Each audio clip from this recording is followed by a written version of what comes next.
Welcome, I'm Jamerican Youth, and in this video I will be giving you a tour of the Afro-Brazilian Museum in Sao Paulo, Brazil.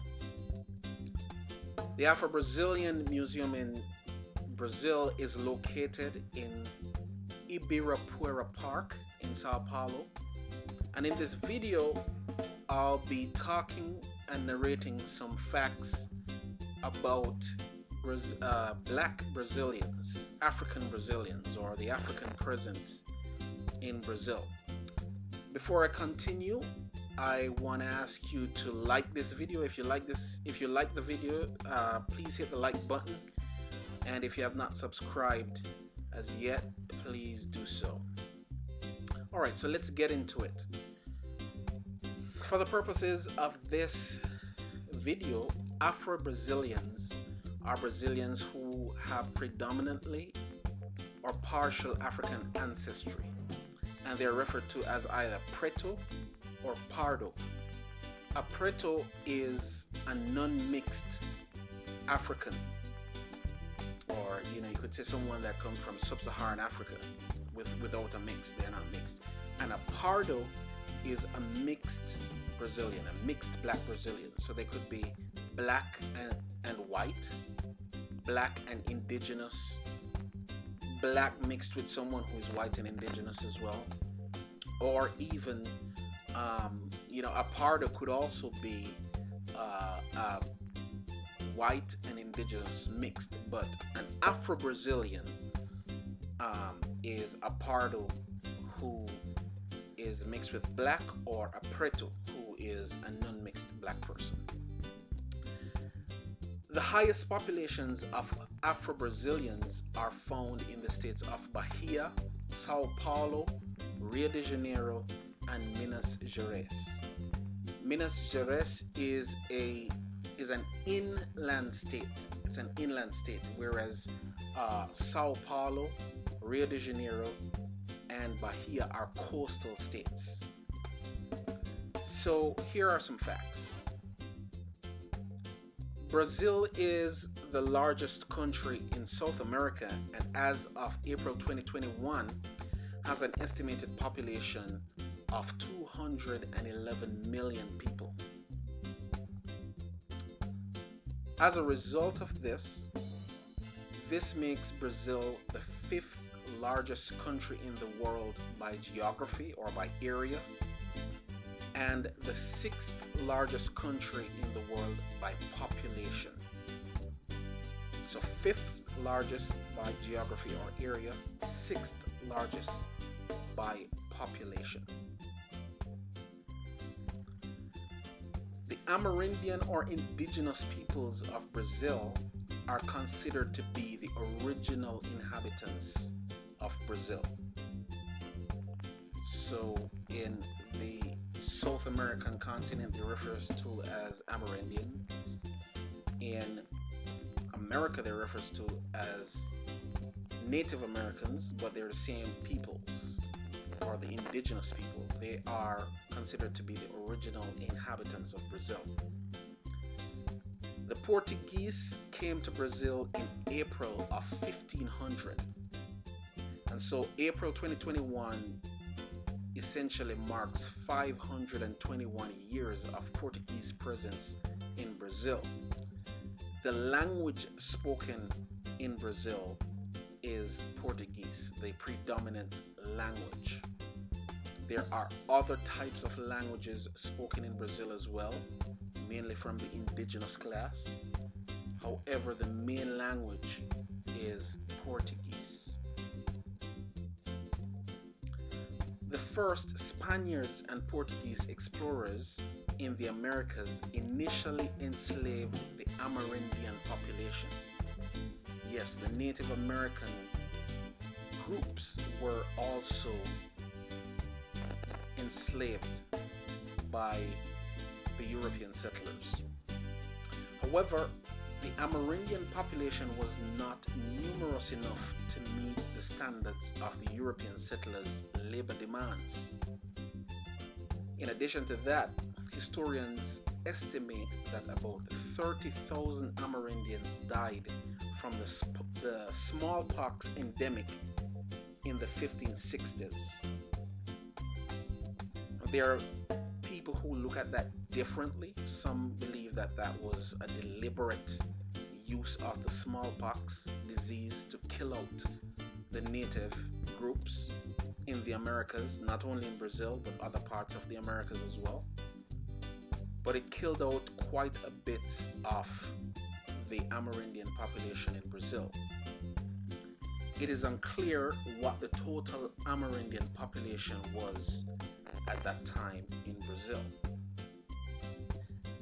The Iberian settlers, and Iberian here meaning Portuguese and Spanish, found it difficult to attract people from their own countries and increasingly began to bring enslaved people who had been kidnapped in Africa as their primary labor force in Brazil. Between the 1500s to the 1800s, Brazil was consistently the largest destination for African slaves in the Americas. Yes, most of the African population that was enslaved in the Americas actually went to Brazil. One of the first slave ports in Brazil was in Recife. It's another coastal city in Brazil.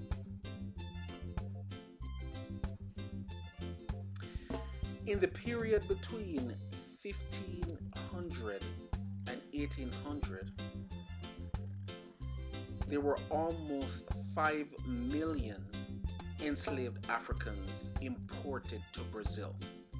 Between the 1500s and 1800s, almost 5 million enslaved Africans were imported to Brazil.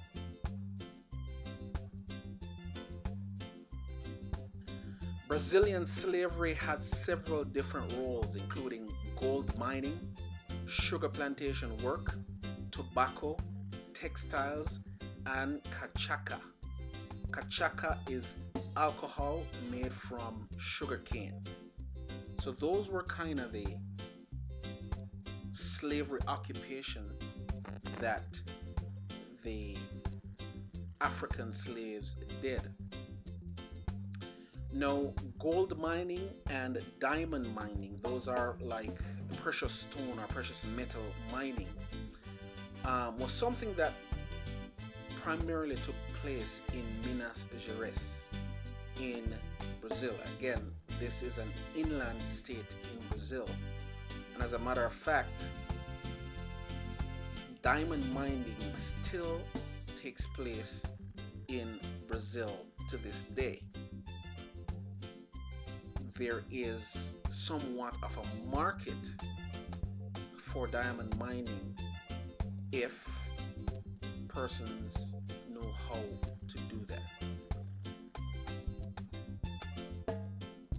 These were oftentimes items that were traded in exchange for more slaves. So as much as the gold and the sugar cane and the tobacco and the textiles and the other things that the slaves worked on were used to enrich Brazil, they were also used for trade for more slaves as well.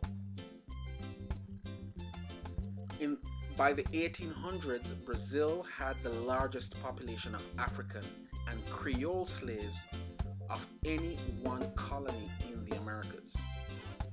So what are Creole slaves? Creole slaves here is referring to the indigenous peoples of Brazil, the indigenous slaves. So remember, we said that the Amerindian population was also enslaved by the Portuguese when they came to Brazil. Creole here is referring to that population, the Amerindian population. And so there would have been, to some extent, commiserating or co-slavery between African populations and the indigenous populations of Brazil. the Amerindian population or indigenous population was not as much as the African population, but they were there.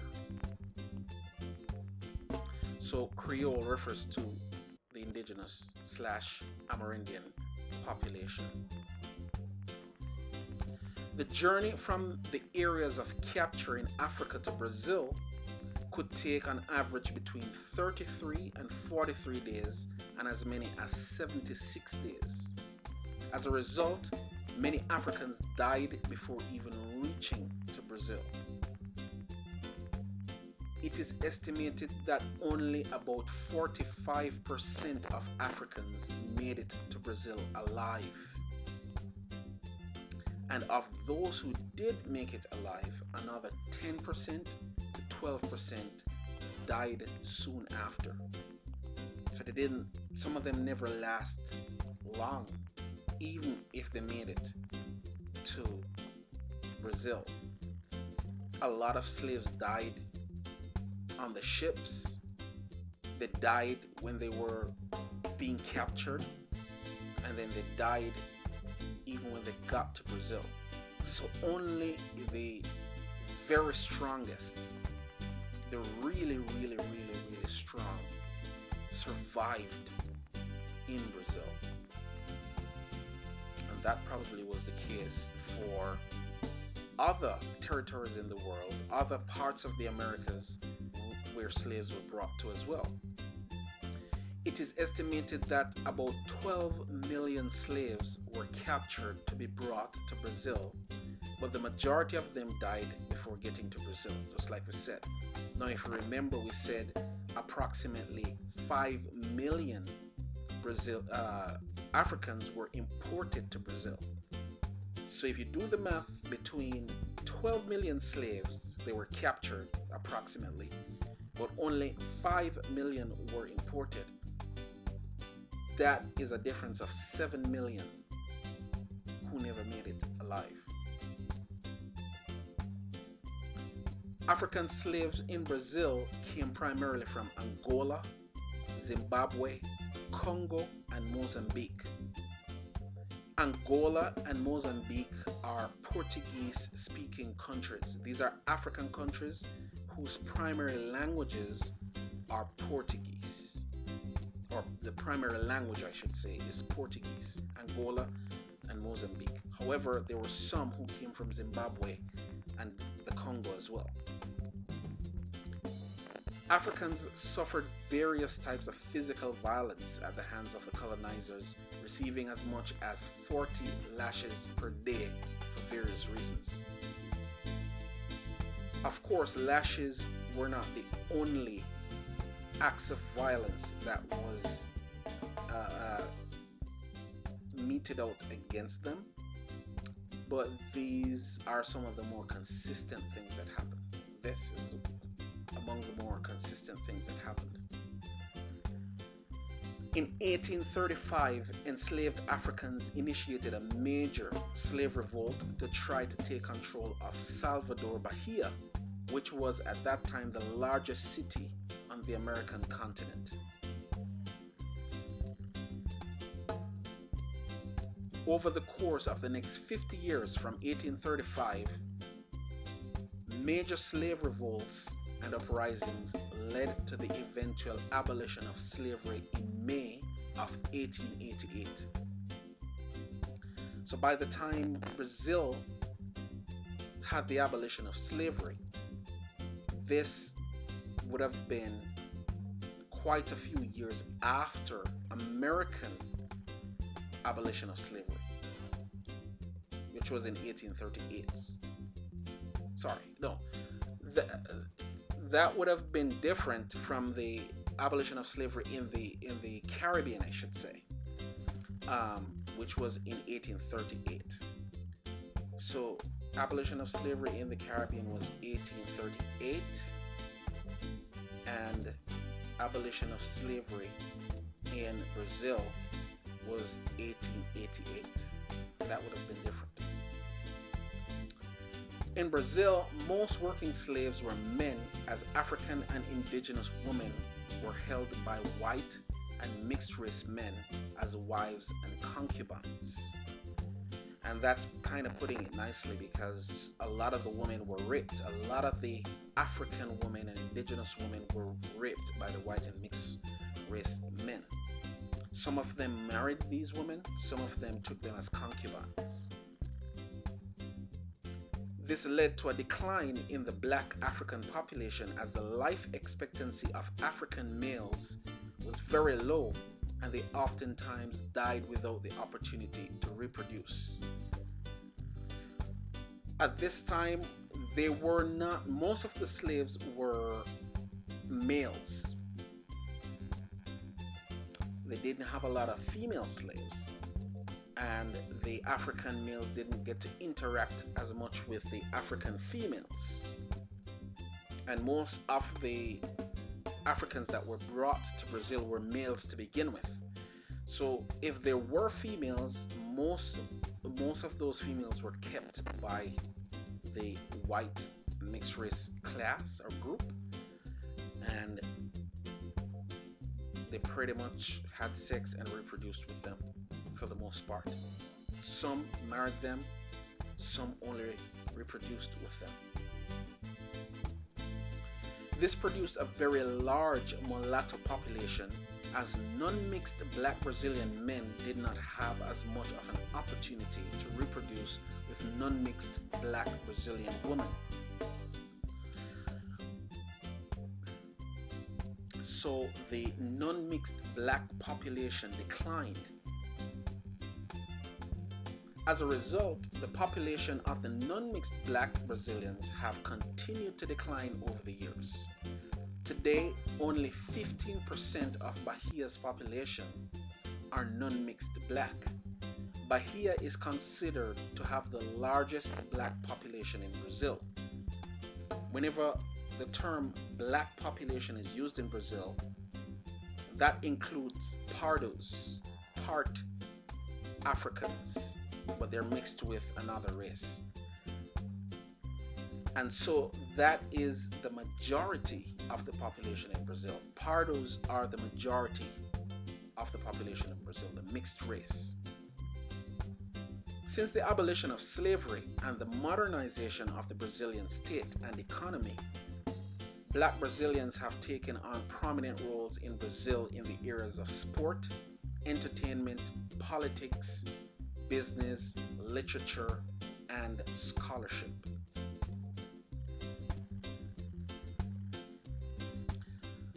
Some of these prominent black Brazilians include Edson do Arantes de Nascimento, otherwise known as Pelé, the famous Brazilian footballer or soccer player. There's also Isabella Cristina de Lima, otherwise known as Isa. She's a famous Brazilian singer. Then there is Joaquim Barbosa Gomes.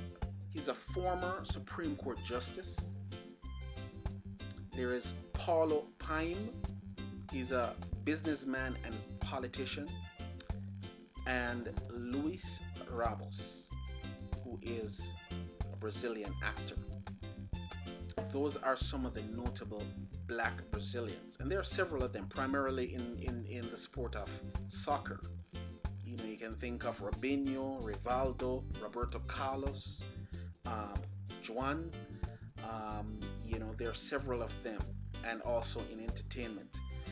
If you speak to the average Brazilian, black Brazilian that is, they will tell you a lot that there are still atrocities committed against blacks in Brazil, and so that Brazil has a long way to go in terms of creating an environment where their black population is feeling equal in the society.